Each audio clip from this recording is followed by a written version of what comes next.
I'm delighted to be joined now by Secretary of State for Energy Security and Net Zero and the Conservative MP for East Surrey, Claire Coutinho. Minister, lovely to see you this morning. Thank you very much for joining me. Let's start with a really simple question. Does the government have confidence in Sir Mark Rowley, the Metropolitan Police Commissioner? Well, look, let me start by saying that I think the Met have made a serious misstep here, and I think being told, as any part of a community, that your simple presence is a provocation to others is completely wrong. And so I know the Home Secretary has made that clear, and ministers will be meeting with Sir Mark in the coming days, but nobody in society should feel that they cannot walk about the streets of London, that they cannot live their normal lives. I mean, you've pointed out the problems with the policing, with the marches. It's not the first time that concerns have been raised. We know that your colleague, the former Home Secretary, Suella Braverman, has been very critical of the police, saying that it's a system of two-tier policing, saying that they're playing favourites. We had this extraordinary situation with Gideon Falter basically being told that he was a provocation for being openly Jewish. We then had the Met Police having to delete a series of tweets trying to address the issue, a huge amount of bungling. We've had concerns expressed by William Shawcross, who led the review into Prevent, questioning the Met Police's approach to all of this. So we've got a sort of catalogue of errors. Meanwhile, I was reading yesterday, Hilary Cass, the lady who carried out the review into the Tavistock Clinic, is now saying that she can't go on public transport. She doesn't feel safe. So the Met Police appears to have lost control of the streets of London. And so I'll ask you one more time, does the government have confidence in Sir Mark? Well, look, so I was the Minister for Free Speech, and I think this really is fundamental to how we view equality in this country. And for me, is that everyone should have equal freedoms. What you can't do is place the needs of one identity over the needs of another. And you just talked about two issues there where I think that was happening. So I think it is really important that we get a grip on this. And like I say, I can't speak for the conversations that the Home Secretary is going to have with Sir Mark Rowley, but I would just remind everyone that the person who's got accountability for the London Met is the Labour London Mayor. And actually he needs to get a grip on these protests and make sure that it's not the case that a particular group, in this case the Jewish community, feel like they can't use the freedoms that we all have to walk about London and live our normal lives. So when I ask you whether you've got confidence in Sir Mark Rowley, you're not saying yes. So am I to conclude from that, and should GB viewers and listeners conclude that you haven't got confidence in the Met Police Commissioner? Well, look, I wouldn't go that far because I haven't had those conversations with him. But what I do want to see is every member of our communities in London feeling like they can walk around and do what they need to do. That, for me, is what equality means. That's how we have a cohesive society. And I think this is a really fundamentally important point.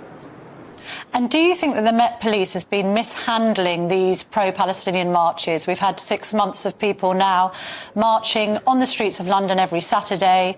There's a feeling, isn't there, particularly represented by Mr. Falter, that Jews do feel intimidated by these marches.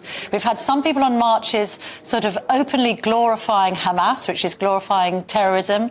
We've had these chants from the river to the sea, which are deeply offensive to the Jewish community.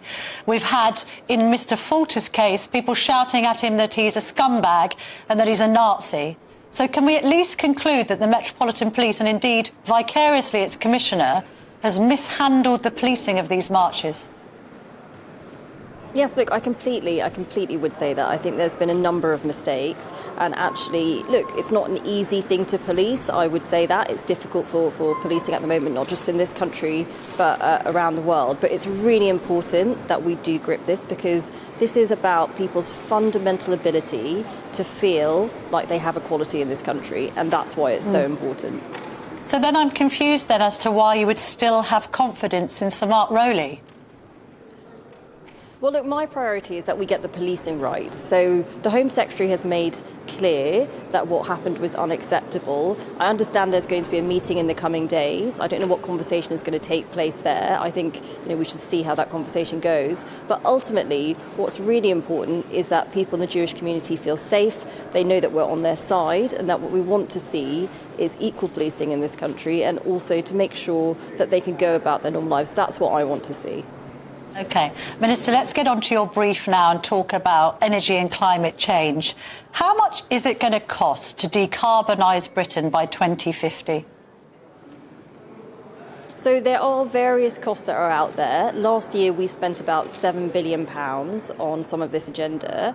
And I think the really important thing is how we are getting there. So firstly, I would just point to our record. We are the first country to have halved emissions, but we've done this at the same time as growing the economy by 80%. And that is my priority, because we have to make sure that we can have cheap energy in this country. We have to make sure that we can have a competitive economy, that businesses can thrive. And yes, we do know that we are going to have to invest in the industries of the future, and that is what I'm focused on. But the cost of it until 2050 is really relevant to this debate, isn't it? Because you said $7 billion so far. Taxpayers are rightly concerned that they're having to pay a great deal of money to achieve a target that, in comparison to, say, China's emissions, makes the UK look like a saint. We've got less CO2 emissions now than we did in 1879. We account for less than 1% of global emissions. And you've talked about £7 billion worth of expenditure already. So what is the calculation? You must have an overall cost of a policy to 2050. You can't possibly come up with a policy that costs taxpayers that much money and not say what the bottom line figure is. Look, so there are different costs that are out there, but it depends on how you do this.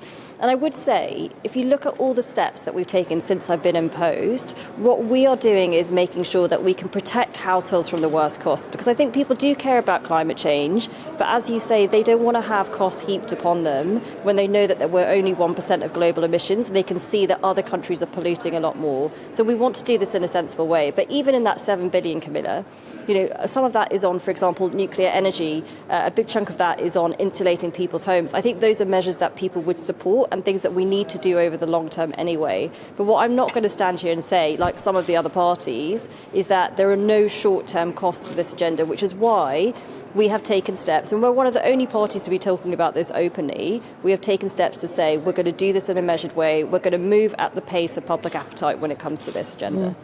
But this point about whether Britain making these changes and spending this money is actually going to make a difference on a worldwide scale, that was echoed by Tony Blair, of all people. He said, and I quote, "Don't ask us to do a huge amount when, frankly, whatever we do in Britain is really not going to impact climate change."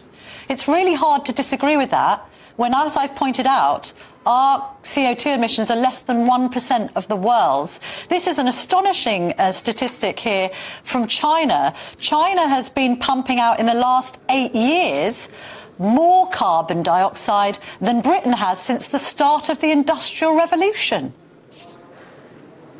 So this is, again, exactly aligned to the approach that I'm taking. So where I'm turning up the dial is where we can get investment into this country, because that means jobs, that means increasing people's income. So I've got £30 billion of investment into the energy sector since I've been imposed. But where we have taken, a measured approach is when it comes to the costs that people would face. So whether it's their boilers or their cars, we've said actually we're going to take a bit more time in this because we don't want to heap costs on people. Actually, I don't think the public would accept that when they see other countries are polluting more. Minister, so I think that is the right approach. I think we're going to move at the grain of public opinion.